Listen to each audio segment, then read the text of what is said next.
Hello everyone, this is Talk Africa NG. Education has always been one of Africa's greatest investments. In classrooms across Africa, students are learning, memorizing, and qualifying. But beyond certificates and transcripts, a quieter question exists, not about intelligence but about readiness. How prepared are students for the reality waiting outside those classrooms? So we bring that conversation to the table. Education without skills. Are students really prepared for the real world? This is Aliu Azima. I am your host for Kogi State, and this is Africans on the Table. Thank you. Today, I am joined by the head of Department of Anatomy here at Federal University Lokoja, Dr. Fagbemi Oluwaseyi Ajibola. Thank you so much, sir, for finding time to have this important conversation, sir. Thank you very much. You're welcome. So, as you all know, today's important conversation, rather topic, is education without skills. Are students really prepared for real life? So, to set the context, sir, how do you explain the relationship between education and skills? In my own simple word, is the ability to learn. Okay, and when you learn, at least you have a tutor. Okay, and learning is two-sided, the learner and the tutor. Okay, so you have someone tutoring you, okay, someone teaching you, okay, and then you are expected to assimilate. Okay, so education is an act of learning, and that is education in general.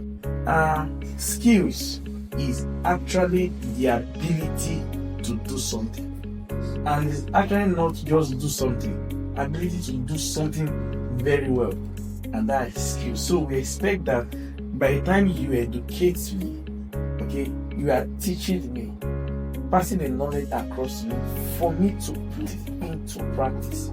And how will you know I learned well? Is by putting what you told and taught me into practice, and then ability to now do that thing very well, and that is skills. So how truly are prepared of students of today for life after graduation? I think students nowadays, especially Gen Z students, I doubt they are not. I don't think they are prepared. Okay, I don't think they are. And with the way things are, most part of the country, or depending on the country, or depending on who you see as a mentor or whatsoever, you feel that they now think that you don't actually need to go to school, because when you see some leaders, now you see them that this person is a governor, this person is the president, or this person is this, and he's having very educational background, okay, but actually the person is succeeding, okay. So with that, you want to tilt towards what is making that person succeed, not education. For example, in this school, should I say my overall boss, okay, is a prof, okay, and when I look at his life, okay, I see that he's educated, he's a professor, he's an orthopedic surgeon, okay, and he's living a comfortable life, okay. Now that is who I want to be. You understand me? Now I now look at his life. How did he get there? Okay, then you see that first you have to go through medical school, you have to do this. So if I look forward to being that kind of person, I will want to take the pathway, okay, that got into that place. We have seen that most people are not actually doing what they've been taught or practicing according to their level of education. So with that, it's diverting almost everybody, especially the developing generation, okay, diverting them from the need for quality education, now facing anything else until. So many people say students have certificates but lack practical skills.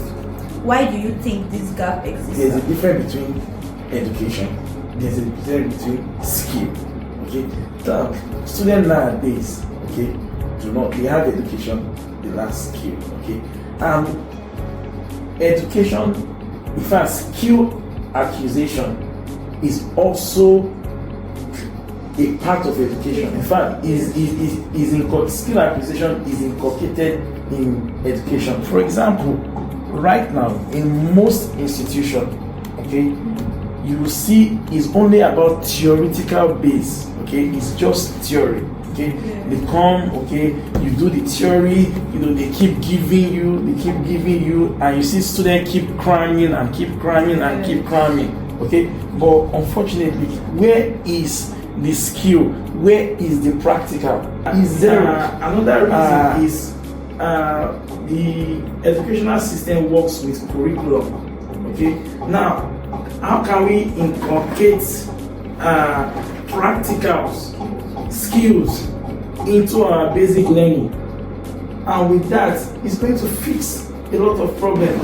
Even as a doctor, okay, it's even medical school is divided into two parts: the preclinicals and the clinicals. The preclinicals, okay, yes, you study, you read. Clinical is for you to practice. So has that person been missing from clinical practice? So we are really missing out. There is no link. So in fact, most schools, for example, even during the process of your university period, they go on outside school posting, visit industry, do everything, okay, come back to school, okay. I think that one is also lacking in our present curriculum. So I think we can do better, okay, by bringing all these things together. Students underestimate the importance of skill development. Yes, students extremely underestimate the importance of skill development because they don't even know what is even required from them. Without having somebody as a mentor that is already over years, okay, where you are aspiring to be in the next 20 years, this person is there at the moment, okay, he will be able to share his own experience with you, okay, then it will ginger you one way or the other to be prepared, or his challenges to try and use it to correct your basic foundation. So now they don't even know what is ahead. Now everything most students knows right now is that I just want to finish school and have money. So when you are outside the school and you are in a company, the question they will ask is not about what do you study. Mostly now is what can you do, which makes skills very, very important. Thank you very much. The problem for the student, you review their curriculum, okay, you now start bringing innovation, more practical, you understand me, into the curriculum. Number two, entrepreneurship, okay. Now in fact, even as a medical doctor, okay, I would like to look outside the box. So that comes an end for this interview.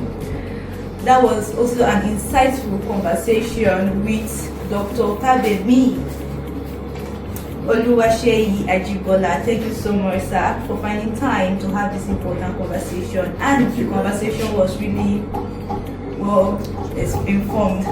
Thank you so much, sir. Thank you for having me. That was an insightful conversation with the head of Department of Anatomy here at Federal University Lokoja, Dr. Fagbemi. We got to learn that education is indeed more than grades. It is a preparation for real life.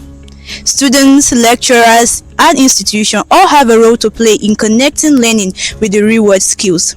When theory meets practice, students don't just gain certificates. They earn competence, confidence, and direction.